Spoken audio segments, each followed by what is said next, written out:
이사야를 읽은 거 39번째 시간입니다.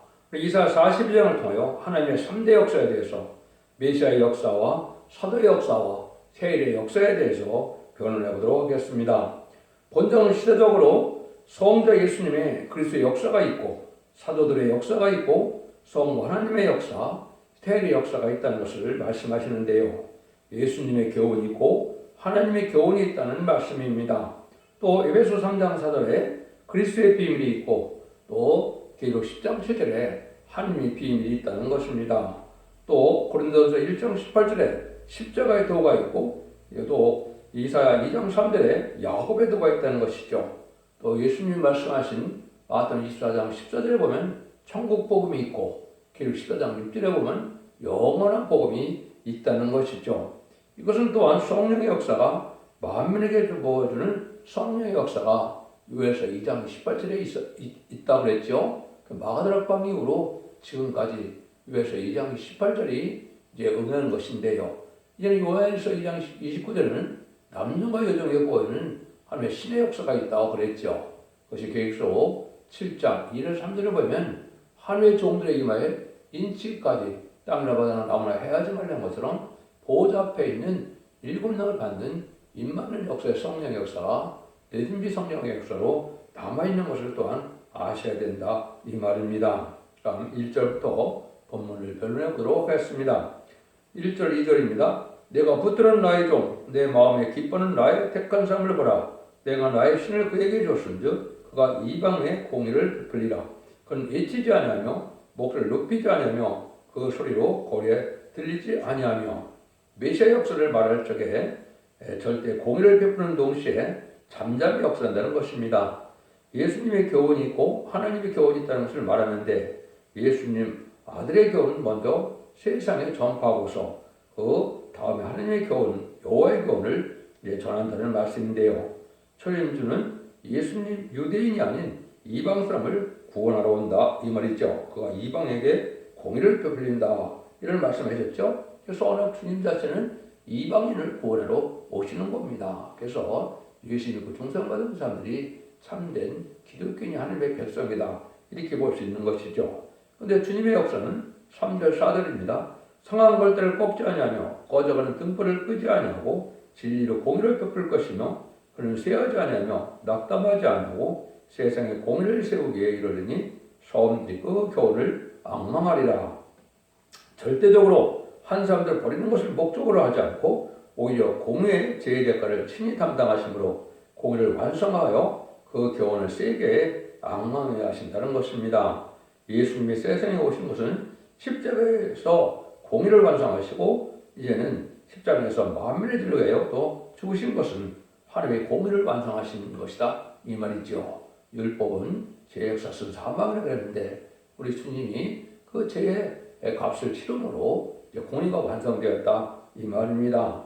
그런데 그런 교훈이 세상에 전파되고 근데 이사야 성경 자체는 그것이 목적이 아니고 심판과 새 시대가 목적이다 이 말입니다. 그래서 초림의 주는 죄인을 불러오셨지만 결과적으로 세상을 심판하고 예정론을 회복시키는 것이 이사야 성경의 이제 교훈이 된다 이 말씀이거든요. 그런데 예수님이 하신 말씀에 대해서 이렇게 이제 대강 말한 것은 언제나 예수님이 와서 교훈할 것이니 하나님 미리 말씀할 필요가 없고 하나님께서 말세 환란장이 올 때 택한 방수를 꺼서 새 시대에 보낸다는 것은 목적도 자세히 말씀하신 것입니다. 이거는 예수님이 말씀하신 것 자체가 진리이기 때문에 사복음서에서 자세히 가르칠 것이 있기 때문에 가르칠 수 있기 때문에 미리 세임이라는 교훈을 말씀하지 않았다 이 말입니다. 그러나 인간 등물에 제레미주가 올 때는 말씀의 사명자가 해야 되니까 빠짐없이 다 기록해서 자세히 기록되는 것이 제레미주의 예언서 내용이다 이 말씀을 하시는 것이죠. 5절에서 7절입니다. 하늘을 창조하여 펴시고 땅과 그 소설을 베푸시며 땅의 백성에게 호흡을 주시며 땅에 행하는 자에게 신을 주시는 하나님 여호와께서 이같이 말씀하시되 나 여호와가 의로 너를 불렀은즉 내가 네 손을 잡아 너를 보호하며 너를 세워 백성의 언약과 이방의 빛이 되게 하리니 내가 소경의 눈을 밝히며 갇힌 자를 옥에서 이끌어내며 흑암에 처한 자를 하여서 나오게 하리라. 이 교훈은 세계가 악망하게 되는 것은 하나님께서 택한 종들에게 신을 부어주시며 백성의 언약과 이방의 빛이 되어 하여 흑암이 깊은 마귀 권세 아래서 해방을 받고 나오게 한다는 역사라 이 말이죠. 그래서 택한 자에게는 성신을 부어주시겠다는 말인데 우리가 잘해서 부어주는 것이 아니고 하나님의 의로 불렀다는 것입니다. 하나님의 교훈은 이방의 빛인데 하나님이 누구신지, 예수님이 누구신지, 여호와의 책이 무엇인지 아무것도 모르는 이 마귀 흑암에 빠진 세계 인류 세상 사람들에게 이 빛을 전하는데 성신을 주어서 전하신다는 것입니다. 그래서 사도들이 성신의 권능을 받아서 땅 끝까지 진리되었던 것이죠. 마귀 권세 아래에서 해방받고 나오는 것은 그래서 옥에서 이끌어낸다는 것을 말하는데요. 만민에게 보여준 성령 역사가 바로 충성을 받아 시민권을 받는 역사를 뜻하는 것이죠. 근데 이제는 마귀의 사망 권세를 이기고 나오는 것으로 이제는 지옥과 영원히 천국으로 가는 것을 말씀하는 것이죠. 그래서 우리가 예수 그리스도의 공로 때문에 죽어서 지옥과 영원히 영원으로 가게 하신다. 이 말씀을 하시는 거다. 이렇게 볼 수 있는 거죠. 8절입니다. 나는 여호와니 이는 내 이름이라. 나는 내 영광을 다른 자에게 내 찬송을 우상에게 주지 아니하리라.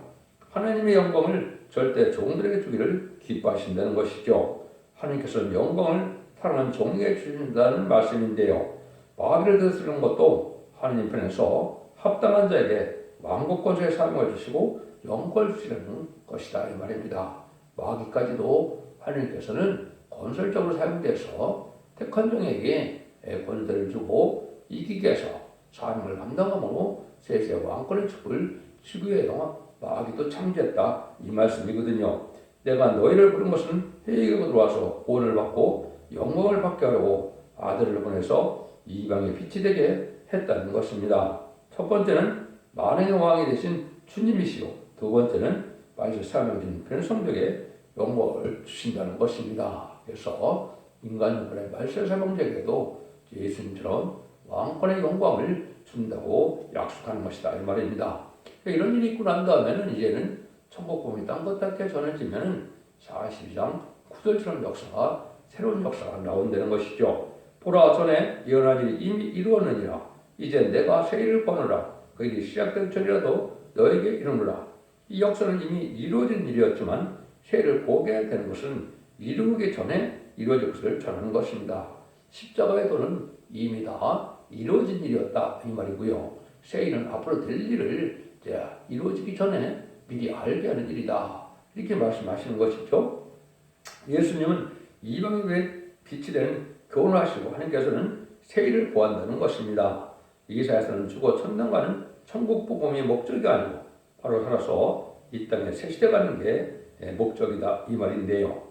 이방의 빛이 되는 교훈은 아들을 통하여 했지만 새 일의 교훈은 하나님께서 직접 말하신다는 것이죠. 그래서 이 새 일의 교훈이 나타난 것이 이사 40장 할 때 아름다운 소식을 전하게 된다 그랬죠. 그래서 이것은 제레미 주가 올 때 죽지 않고 새 시대 가고 죽음을 맛보지 않고 제레미를 영접할 수 있는 말세 복음의 비밀, 계시록 14장 6절에서는 그를 죽지 않는 복음이라고 해서 영원한 복음이라 했다 이 말입니다. 이것이 바로 새일의 교훈이다 이렇게 말씀하시는 것이죠. 그래서 이것이 새일의 아름다운 식을 전하는 일을 통해서 하는데 이때는 새노래를 부르게 하신다는 말씀을 또 하시는 겁니다. 그래서 하나님께서는 새일을 구할 책임도 있고 새일을 행하실 책임도 있다는 걸 우리가 알아야 됩니다. 그래서 이것은 세상을 심판하고 에덴을 회복시켜주는 말세본의 비밀을 하나님께서 다 기록해 놨기 때문에 알게도 하시고 또 그것을 실천해서 행하게도 하는 것은 하나님의 책임이다 이 말입니다. 그러니까 때가 되면 반드시 그 일들이 다 이루어지겠죠. 그 일들을 하나님이 하시는 역사다 이렇게 볼 수가 있는 겁니다. 그래서 여기서는 새일을 구한다고 나오지만 43장 19절에 보면 이제 보라 내가 새일을 행하리니 이제 나타날 것이라 너희가 그것을 알지 못하겠느냐 정령인 내가 광야의 길과 사막에 강을 내리니 결국은 새일을 행하시는 것은 이제 이마진 신앙사 체명을 뽑아서 세상을 심판하고 에덴 동산을 회복시켜주는 일인데 그 일도 하나님이 반드시 행하신다 이 말입니다. 그래서 지금까지는 세일을 고하는 일로서 문서운동을 통하여 말세의 복음의 비밀을 전하였지만은 이제 전삼년에 들어가면 임마님이 쌍쌍한 참을 일으켜서 이제 세상을 심판할 그런 성도를 이제 세우시고 이제는 아마게돈 때 최종 승리하게 하고 세상을 심판하고 에덴을 회복시키는 일이 세일이 행하는 일이다. 그렇게 말씀하시는 겁니다. 그래서 이런 세일이 이제는 이렇게 이스라엘 성경에는 세 번이 나오는데요. 그래서 이스라엘 48장에도 은변일을 행한다. 이렇게 해서 세일은 세상을 심판하고 이들을 회복시키는 일이다 그랬는데요. 구약에도 이제는 세일이 두 번이나 나옵니다. 민수기 16장 30절에 보면 만일 여호와께서 세일을 행하사 땅으로 입을 열어 이 사람들과 그 모든 소속을 삼켜 산처럼 온부에 빠지게 하시면 이 사람들이 과연 여호와를 멸시하는 것인 줄을 너희가 알리라. 그는 이제 고라당 일당들이 모세를 대적함으로 모세가 기도하니까 그거는 너를 대적한 거 아니고 나 하나님을 대적하는 것인데 이들을 세일을 행하는 걸 보면은 하나님을 대적한 것임을 알게 된다. 이걸 말씀하신 겁니다. 여호와를 멸시했기 때문에 여기는 산채로 문부에 떨어졌다 이 말이죠. 220명의 고라당이 다 망하고 마는 것이죠. 이것을 세일이라고 하는 겁니다. 하나님의 참된 종, 왕고만 종을 대적하면 이렇게 하나님께서 보라는 걸 보여주신 것이고요. 또 예레미야 31장 22절에 보시면 폐역한 딸아 내가 어느 때까지 지금 방황하겠느냐 내가 여호와가 세일을 세상에 창조하니 곧 여자가 남자를 아느니라. 이게 또 예레미야 31장에 보면 세일을 하신다 그러는데 여자가 남자를 안는다 그랬죠. 이것이 결국 12장 1절에서 5절 보면 해를 입은 한 여자가 있는데 해산에서 굴에다가 철장 든 아이를 낳는다 그랬죠. 이것이 새로운 사명자를 일으키게 된다 이 말입니다. 이 일도 세일이다 이렇게 볼 수 있는 것이죠. 그래서 여러분이 생소한 것 같지만은 성경에 5번 등장하는 게 세일이고 이것을 반드시 하나님께서 하시는 일이기 때문에 이것을 이단시하는 것은 잘못이다 이렇게 볼 수 있는 겁니다. 그런데 이때 이제 새로운 심판하는 역사가 나타나게 되기 때문에 은혜 받았던 찬송보다는 세상을 심판하고 에덴을 회복시키는 이러한 새 노래가 나온다. 이 말이 42장 10절입니다. 향하는 자와 바다 가운데 만물과 섬들과 그 거민들이 여호와께 새 노래로 부르며 땅 끝에서부터 찬송하라. 여호와께 새 노래로 찬송한다 그랬죠. 여호와를 찬송하는 노래입니다. 지금까지는 우리 주님을 찬송하는 노래이고 성령, 강림, 부활, 승천 이걸 노래했지만은 세상을 심판하고 대성을 회복시키는 하나님을 찬송하는 것이고 여호와의 찬송이다. 근데 이것을 땅 끝에부터 찬송한다 그랬죠. 이 복음은 동방 땅 끝에 해돋는다에서 시작되어 걸리는 것이고 이것을 동방 역사다. 세임의 하나님인데 이제는 심판주의 역사는 동방 땅 끝에 해돋날에 시작되는 일이 돼서 그 사명자가 동방 땅 끝인 한국에서 나온다 이 말입니다. 이것도 하나님에서 예언된 일이기 때문에 이것이 반드시 또 이렇게 이루어지는 것이죠. 그래서 이사 41장에서 아름다운 시를 전할 정도 이제 동방 땅 끝에서 산에서 나온다 이렇게 말씀하신 겁니다. 그래서 이것이 여기 성취되는 과정이기 때문에 은혜 시대 복음은 이제 유대인들이 또 이방의 갈릴리라고 예언되는 것처럼 사도들이 전하기 시작했지만은 말세 복음인 생을 영접하는 복음은 동방 땅 끝에서 전하게 된다 이렇게 볼 수 있는 것이고 그때 또 새로운 노래가 나오는데 여호와를 찬송하는 새 노래가 나온다 이렇게 예언된 겁니다.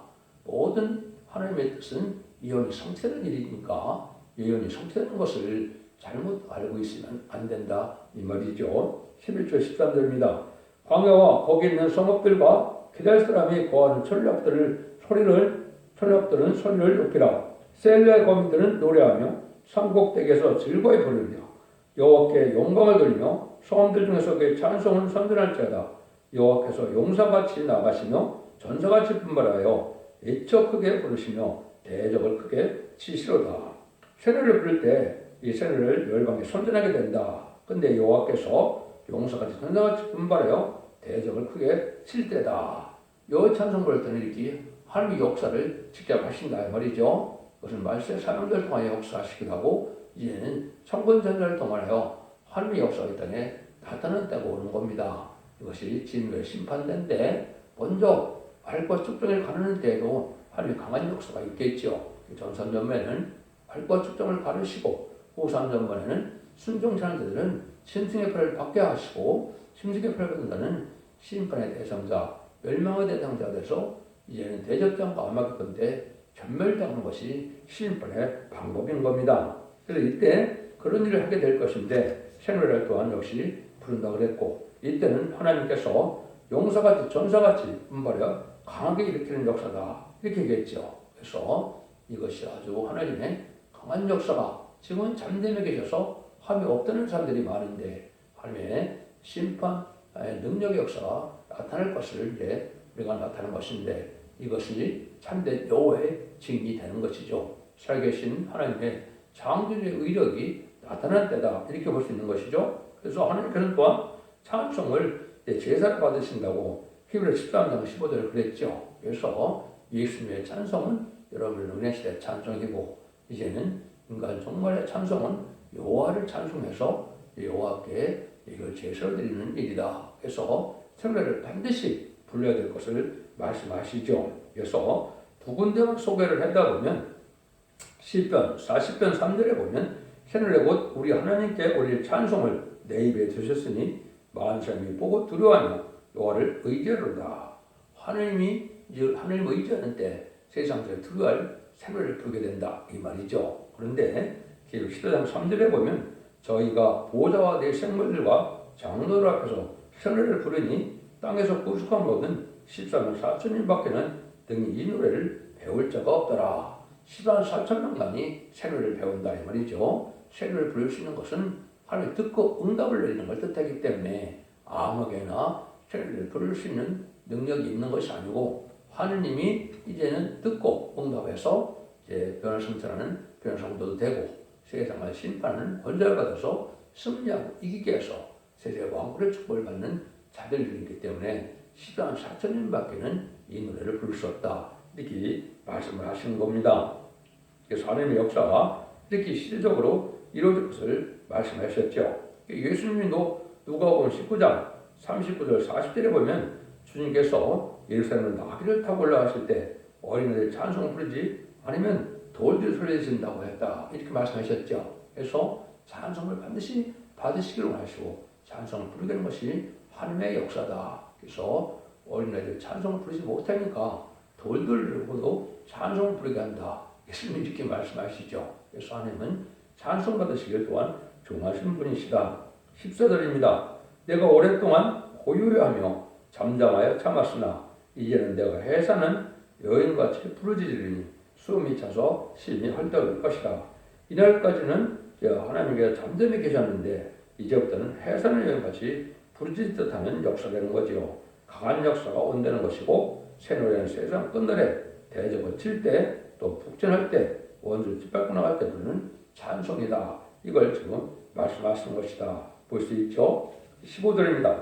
내가 큰 산과 작은 산을 항복하며 그 초목을 마르게 하며 강들로 수험이 되게 하며 못들을 마르게 할 것이며 큰 산과 작은 산이 나오죠. 그래서 큰 산은 공산당 세력의 강한 세력을 뜻했고 작은 산은 세상 세력을 뜻했는데 이런 것들을 다 황무게 한다. 세상 것들은 다 끝난다 이 말이죠. 심판 때 다 망하고 없어진다 이 말입니다. 그래서 새로운 이제 세력이 바로 시온의 무리가 나타나서 시온산 통치가 시작되는 것이고 그것이 바로 예수님 만왕의 왕으로 천왕으로 다스리는 시대가 오게 될 것을 말씀하신 것이다. 이렇게 볼 수 있는 것이죠. 그래서 세상 권세가 끝날 때가 있다는 것을 말씀하셨다. 16절입니다.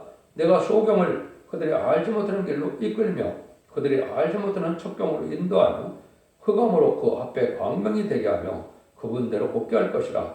내가 이 일을 행하여 그들을 버리지 아니하리니. 하나님의 심판계 강권으로서 택한 자를 인도하여 그들을 버리지 아니하신다는 것이죠. 택한 사람을 새시대로 인도하는 데는 아주 강권으로 불러낸다는 것입니다. 새시대 가는 길을 개척하는 것인데 새시대 가는 것을 야곱의 도라. 이제 천국 가는 것을 이제 십자가의 도다. 이렇게 말씀하시죠. 그래서 야곱의 도가 있고 또 십자가의 도가 있다는 것을 성경을 통해서 알 수가 있죠. 그래서 이제는 이사야 2장 3절이나 비가 4장 2절에는 야곱의 도가 나오고 고린도전서 1장 11절에는 십자가의 도가 나와서 이렇게 두 번 복음의 역사가 있을 것을 말씀하는 것이고, 이게 초림주 예수님을 영접하는 복음과 재림주 영접하는 복음이 틀리다는 것을 말씀하신 것이다. 이렇게 볼 수 있는 겁니다. 17절입니다. 조국한 우상을 의뢰하며 부어 만든 우상을 향하여 너희는 우리의 신이라 하는 자는 물리침을받아 그게 수치를 당하리라. 우상을 섬기는 자는 그게 수치를 당해서 망한다는 것이죠. 그래서 지금 우상 섬기는 자들이 잘 먹고 잘 사는 것 같지만 심판 때는 다 망하고 만다는 것이죠. 근데 이때 이제 참으로 하나님 놀라운 말씀하시죠. 기먹으리와 소경이 누구냐를 지금 반문하시는데요. 18절에서 22절입니다. 너희 기먹으리들아 들으라. 너희 소경들아 밝혀보라. 소경이 누구냐? 내 종이 아니냐? 누가 나의 보내신 나의 사자같이 기먹이겠느냐? 누가 나의 친한 자같이 소경이겠느냐? 누가 여호와의 종같이 소경이겠느냐? 네가 많은 것을 볼지라도 유의치 아니하며 이는 발걸지라도 듣지 않는도다. 여호와께서 자기의 의로우심을 인하여 기쁨으로 그 교훈을 크게 하며 정직케 하려 하였으나 이 백성이 도적 맞으며 탈취를 당하며 다 불속에 잡히며 옥에 갇히도다. 노력을 당하되 구할 자가 없고 탈취를 당하되 도로주를 할 자가 없도다. 이것은 종말의 역사가 일어날 때인데 하나님이 심판의 교훈을 할 때 이걸 듣지 않는다는 것이죠. 그는 이제 마가다락방 이후로 사도들의 기대자가 여러분들이 목회자인데, 이 목회자들이 예수 믿고 중생하면서 천국 가는 복음을 전하지만은 이 인간 성물에 대해서 죽지 않고 세시다가고 죽지 않고 별성천하여 생명 영접하는 이런 아름다운 식의 말세복음을 전할 때 안 들음으로 기먹으리와 소금이 된다 이 말입니다. 도대체 듣지 않으려고 한다 이 말이죠. 이것을 여러분이 잘 아셔야 됩니다. 이게 사실이죠. 그러면 아무리 예수님을 메시아를 기다렸던 바리새인과 사두개인들이 성경들 예언대로 오신 예수님을 영접했느냐? 영접하지 못했지요. 하나님의 아들인데 바알세불이라고 이렇게 비방을 해서 망해버렸죠. 인간으로도 재림주의 역사가 나타날 때 이 은혜시대 종들이 이걸 받아들이지 않고 기먹으리와 소경이 된다는 걸 여기 말씀하시는 것이다. 이렇게 볼 수 있습니다. 그런데 이런 말씀이 한번 더 나옵니다. 이사야 56장 9절에서 12절 보시면 들의 짐승들아 살림 중의 짐승들아 다 와서 삼키라. 그 파수꾼들은 소경이고 다 무지하며 벙어리 개라. 등이 짓지 못하며 다 꿈꾸는 자요. 좋은 자요. 함자기를 좋아하는 자니 이 개들은 탐욕이 심하여 족한들을 알지 못하는 자요. 그들은 몰곡하는 목자들이라. 다 자기 길로 돌이키며 어디 있는 자이든지 자기 이만 도모하며 피차이기를 오라. 내가 포도주를 가져오리라. 우리가 독주를 잔뜩 먹자. 내일도 오늘같이 크게 넘치리라 하느니라. 다시 한번 이제 소경이라고 책망을 하시죠. 벙어리 개라고 책망하죠. 이때는 들의 짐승들로부터 삼킬 때다. 이런 심판을 말하면 올때 듯했는데 이것은 마지막 전산년 만에 심판의 다림질의 진리를 마지막 경고 말씀을 전할 때 이걸 또 안 받아들이겠다 이 말입니다. 그래서 이 목회자들이 벙어리 개가 됐다. 때를 분별하지 못하고 신분되는 걸 준비시키지 못하고 제를 영접할 시험 준비를 못하는 이런 어리석은 자들인데 아주 탐욕만 심하고 몰각한 목자다 이렇게 말씀하셨죠. 이런 자들은 망하게 된다 이 말입니다. 세상 부경화에 취하고 세상에 쾌락만 쫓다가 결국은 말세복음의 비밀을 다른 재질을 알지 못하고 망하게 된다 이 말입니다. 이런 날이 이제 심히 임박한 데다 이렇게 볼 수 있습니다. 그래서 마지막 다른 진리를 받아들이지 않으면 다 이렇게 망하게 되는데 그 대표적인 자들이 하나님의 종들이다 이렇게 말씀하시고 벙어리 개다 이렇게 말씀하신 것을 여러분이 잘 분별하셔야 됩니다. 42장 23절 25절입니다. 너희 중에 누가 이 일에 귀를 기울이겠느냐? 누가 장래를 삼가 듣겠느냐? 야곱으로 탈취를 당하게 하신 자가 누구냐? 이스라엘을 도적에게 붙이신 자가 누구냐? 여호와가 아니시냐? 우리가 그에게 범죄하였도다. 백성들이 그 길로 행치 아니하며 그 율법을 순종치 아니하였도다. 그러므로 여호와께서 맹렬한 진노야 전쟁의 의력으로 이스라엘에게 베푸심에 그 사방으로 불붙듯 하나 깨닫지 못하며 봄이 타나 마음에 들지 아니하도다. 하나님은 진리이시니라. 아무리 당신의 종들이라도 말씀에 순종치 않을 때는 냉랭한 진노가 전쟁의 의력으로 나타나서 그들을 치겠다는 것이죠. 망한다 이 말이죠. 세일을 진리를 전할 때 듣지 않으면 다 심판받아 망한다는 것이고 헛날에 빠져 불타고 만다는 것이다. 이 들리고 듣고 싶으면 복받은 삶인데 이런 진리를 듣기 싫다면 불택자라 볼 수 있는 것이죠. 그래서 이 진리를 잘 순종한 것이 우리에게 사는 역사다 이렇게 볼 수 있는 겁니다. 하나님께서 시대적인 역사를 하실 것을 본정에 가르쳤는데 정말 역사를 가르치기 위해서 순수 있게 말씀하는 겁니다. 먼저 성자 예수님의 역사로 사도 베드로와 바울의 사명으로 만민에게 보여주는 성령의 역사로 이방을 중생시켜서 천국 백성을 삼는 역사가 있고 그 외에는 성 하나님의 역사로 말씀의 사명을 통하여 세계를 구하고 향하는 역사로 변론대로 세상을 심판하고 에덴동을 시켜서 천년 지난 평화를 이루는 역사가 있다는 것을 말씀하시는 것이죠. 그래서 아까 말씀드린 것처럼 요엘서 2장 28절에는 만민에게 보여주는 성령의 역사가 있고 은혜시대의 성령의 역사인데 환난 재앙의 날에 전산면의 역사는 바로 남녀와 여종에게 부어주는 성령의 하나님의 신의 역사인데 이것은 계시록 7장 2절에서 3절을 보면 3절 4절까지 보시면 하나님의 종들이 인쳐서 받는 보호자 배지검령을 받는 여전히 성령 역사를 받아야만 세세 축을 누리게 되고 변화식신하게 된다 이 말입니다. 여러분들은 이 진리를 잘 분별해서 받아들임으로 말미암아 이제는 죽지 않고 새 시대 가고 중자고 변화성차는 그러한 복을 다 누리시기를 예수님으로 간절히 축원드립니다. 동방의 역사 새노래 33장을 한번 찬송하겠습니다.